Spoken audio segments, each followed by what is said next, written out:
বেঙ্গল সমাচার, উত্তরের বার্তা, সত্যের পথে। স্বচ্ছতা হি সেবা 2024-এর অঙ্গ হিসাবে হলদিবাড়ি পৌরসভার তরফে আজ অর্থাৎ সোমবার এলাকা পরিষ্কার রাখতে বিকেলে গানের মাধ্যমে সচেতনতামূলক প্রচার করতে দেখা যায় কালীবাড়ি মোড়ে, এবং রাতে শহরের ফাস্টফুডের দোকানগুলোতে পৌরসভার তরফে সচেতনতামূলক প্রচার চালানো হয়। পৌরসভার কর্মী সূত্রে জানা গিয়েছে, এই কর্মসূচি 17 সেপ্টেম্বর থেকে শুরু হয়েছে, যা 2রা অক্টোবর পর্যন্ত চলবে। আমাদের এই প্রোগ্রাম চলছে স্বচ্ছ হি সেবা 17 তারিখ থেকে আগামী 2 তারিখ অবধি। এটা হচ্ছে আমাদের স্বচ্ছ হি সেবা চলছে, তার মধ্যে এই স্ট্রিট ফুড একটা ইভেন্ট, এটা হচ্ছে আজকের জন্য। এটা মানে 17 তারিখ থেকে গত 17 তারিখ সেপ্টেম্বর 17 তারিখ থেকে আজ অবধি চলছে, আর 2 তারিখ অবধি আমাদের চলবে।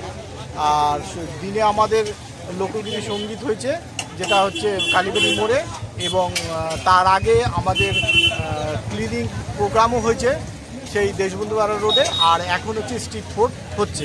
এবং আগামীকাল আমাদের ডাক্তারের ক্যাম্প বসবে 3 জায়গায়, এবং আমরা বিনামূল্যে সবাইকে দেখব এবং পরীক্ষাও করব। আজকে এই মুহূর্তে দোকানদারদের আপনারা কি বার্তা দিচ্ছেন? আমরা বার্তা দিচ্ছি যে ভিজা মাল একটা ড্রামে ফেলবে, সবুজ ড্রামে, এবং শুকনা মাল আরেকটা ড্রামে ফেলবে, এবং রাস্তায় জানি না ছড়ায়। এবং আমরা সবভাবে তাদেরকে সচেতন করতেছি, আমরাও চেষ্টা করব, তারাও যদি চেষ্টা করে তবেই আমরা হলদিবাড়িকে সর্বোত্তমুখে পরিষ্কার পরিচ্ছন্ন রাখতে সক্ষম হব। সেই 2টা বালতি তো হলদিবাড়ি পৌরসভার তরফে দেওয়া হয়েছিল।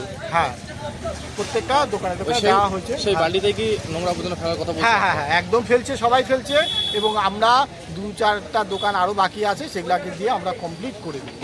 আপনার পরিচয়? আমি পৌরসভার প্রকাশ হাজরা বলছি।